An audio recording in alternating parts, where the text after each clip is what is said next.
A reading from the Gospel according to Luke. At that time, Jesus came to Jericho and intended to pass through the town. Now a man there named Zacchaeus, who was a chief tax collector and also a wealthy man, was seeking to see who Jesus was. But he could not see him because of the crowd, for he was short in stature. So he ran ahead and climbed a sycamore tree in order to see Jesus, who was about to pass that way. When he reached the place, Jesus looked up and said, "Zacchaeus, come down quickly, for today I must stay at your house." And he came down quickly and received him with joy. When they all saw this, they began to grumble, saying, "He has gone to stay at the house of a sinner." But Zacchaeus stood there and said to the Lord, "Behold, half of my possessions, Lord, I shall give to the poor. And if I have extorted anything from anyone, I shall repay it 4 times over." And Jesus said to him, "Today salvation has come to this house, because this man too is a descendant of Abraham. For the Son of Man has come to seek and to save what was lost." The Gospel of the Lord. A Sunday school teacher asked her class what their favorite Bible story was. One of the little boys jumped up, raised his hand, and said, "Oh, I like Zacchaeus because he's little like me. I can't ever see over the crowd either." Kids always want to be a part of whatever the adults and the bigger kids are doing. But when you're little, it's easy to get lost in the shuffle. That's how Zacchaeus found himself, lost in the shuffle. But he was so desperate to see Jesus, to be a part of what was happening, that he climbed a sycamore tree just so he could see over the crowd. Climbing that tree took an act of humility for Zacchaeus. He was a rich man, a chief tax collector, basically kind of a big deal. So we can assume that he was probably just as concerned about his image as he was his wealth. I'm sure he was self-conscious about his height. It was probably the most common thing that people used to insult him. By climbing that tree, Zacchaeus was just asking his rivals to take shots at him about his height. But his desire to see Jesus was greater than his fear of looking foolish. Fear often holds us back. I wasn't much of a daredevil as a kid.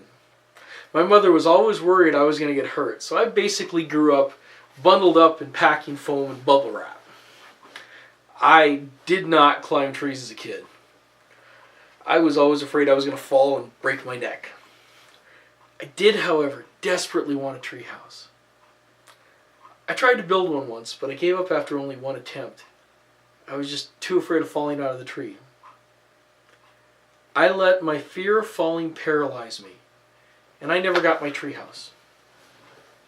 Zacchaeus very easily could have allowed his fear to paralyze him. He had to know that climbing that tree would be considered undignified for someone of his social status. He was handing ammunition to his enemies. What if he'd fallen? Talk about a blow to the ego. But Zacchaeus didn't flinch in the face of that fear. He climbed the tree and sought out the Lord. Jesus said, "Seek and you will find." Zacchaeus sought, and he found far more than he bargained for. He just wanted a glimpse of what everyone was so excited about. But as we see time and again in the Gospels, no encounter with Jesus is ever merely a glimpse. When Jesus calls him down out of that tree, Zacchaeus has this amazing encounter with Christ. And Jesus didn't really do anything. He didn't heal him. He didn't cast out any demons. He didn't give him any mystical revelations. Jesus simply looked at him and loved him. The power of that amazingly simple encounter with Christ changed Zacchaeus forever. It all started because he sought out the Lord. There are so many opportunities in our daily lives to personally encounter Jesus. Too often, though, we let fear keep us from taking the action needed to initiate that encounter. It could be the fear of rejection, fear of embarrassment and ridicule, the fear of being taken advantage of, the fear of saying or doing the wrong thing, the fear of falling. This can keep us from doing things like teaching religious education, lecturing at Mass, or visiting the sick, praying in front of Planned Parenthood, or ministering to those in prison. These are all opportunities for us to come face to face with Jesus Christ and grow deeper in our love for Him, but we often let our fears paralyze us and hold us back. For example, saying grace with your kids in a crowded restaurant can be uncomfortable. You know there's always someone watching you with a little smirk of derision on their face. At that point, you might want to give in to the fear of embarrassment and say, I am never doing that again. But what if you don't? What if you brush aside that fear of embarrassment and say grace anyway?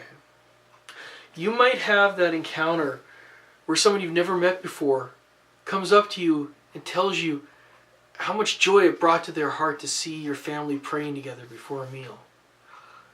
What about the next time when you're out to dinner and it's your 7-year-old who says, wait, stop, we have to pray first?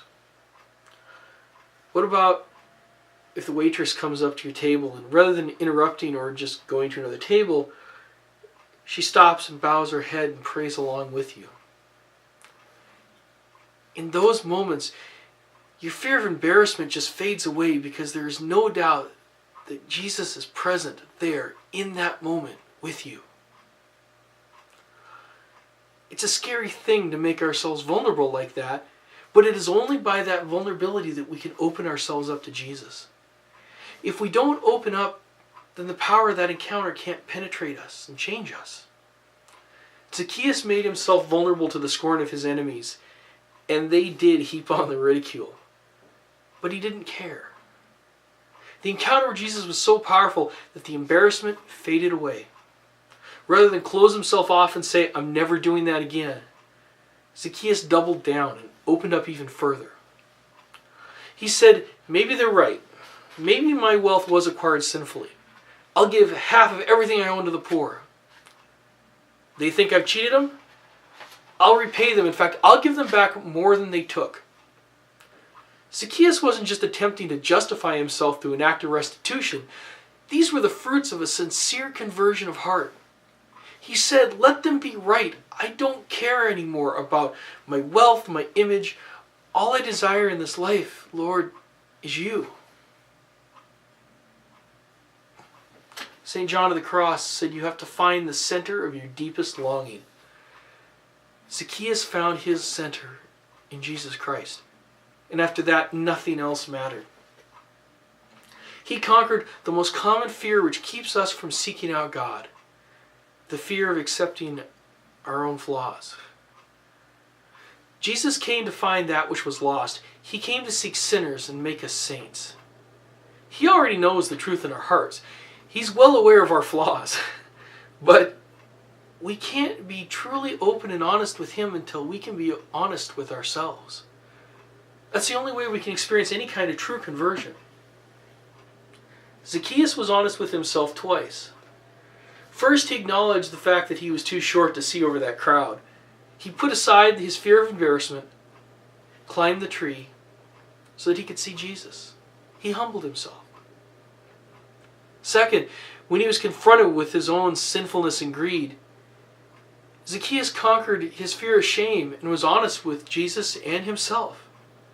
In exchange for his openness, Zacchaeus received the joy and redemption that only comes from a relationship with Jesus. So, are you willing to conquer your fears to have that encounter with Jesus Christ? I never got my treehouse. I let my fear of falling keep me from climbing the tree. And the reality is, if you want the treehouse, you gotta climb the tree. When it comes to your relationship with Jesus, don't let your fear of falling keep you from climbing that tree. Jesus did say He was going to prepare a place for us. That's got to be one heck of a treehouse.